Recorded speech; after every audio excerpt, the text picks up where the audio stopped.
Êtes-vous réellement convaincu de votre état charnel? C'est là une leçon difficile à apprendre et à reconnaître, mais tellement utile. Il y a une grande différence, et je vous prie de le noter, entre les péchés d'un inconverti et les péchés d'un croyant. Un inconverti doit avoir d'abord la conviction du péché, et ensuite, il doit confesser son péché. Vous admettez tous cela. Mais de quoi avez-vous été convaincu tout d'abord? De la grandeur de votre péché, de l'étendue de votre culpabilité et du châtiment qui vous attendait? Mais à ce moment-là, vous n'avez pas pensé au péché intérieur, au péché spirituel. Vous ne saviez même pas que cela existait. Dieu n'accorde pas toujours le sentiment de cette sorte de culpabilité au moment de la conversion. Comment donc peut-on être délivré de ces deux choses? Les péchés les plus secrets et les péchés intérieurs. Nous pouvons en être délivrés de la façon suivante. Après notre conversion, le Saint-Esprit nous montre notre état charnel. Et alors, nous commençons à gémir, à être honteux de cet état charnel. Et nous nous écrions comme l'apôtre Paul, « Misérable que je suis, qui me délivrera de ce corps de mort ?»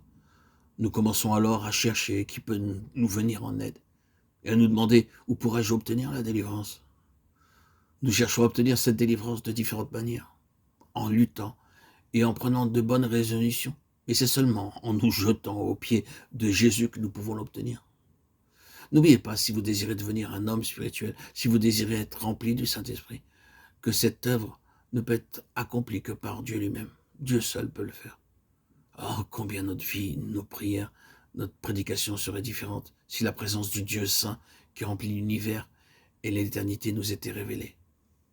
Dans ce but, Dieu veut nous amener à mourir à nous-mêmes.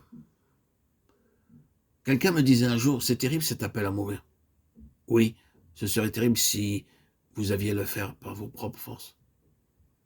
Mais si vous vouliez comprendre que Dieu a livré Jésus à la mort, et que Dieu désire que vous deveniez une même plante avec lui en sa mort, afin que vous puissiez être délivré de la puissance maudite de la chair. Oh, croyez que c'est une bénédiction d'être entièrement brisé et plongé dans le désespoir, afin d'apprendre à se confier en Dieu seul. Voilà le point auquel vous devez arriver. La chair prévaut et triomphe en moi, et je ne puis la vaincre. Oh Dieu, aie pitié de moi, Seigneur, viens à mon aide.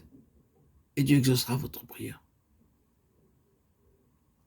Oh, inclinez-vous devant Dieu et confessez-lui votre faiblesse. Lui seul peut vous amener à mourir à vous-même. Lui seul peut vous aider à vous abandonner à lui. Demandez-lui de vous aider, de vous délivrer de ce corps de mort.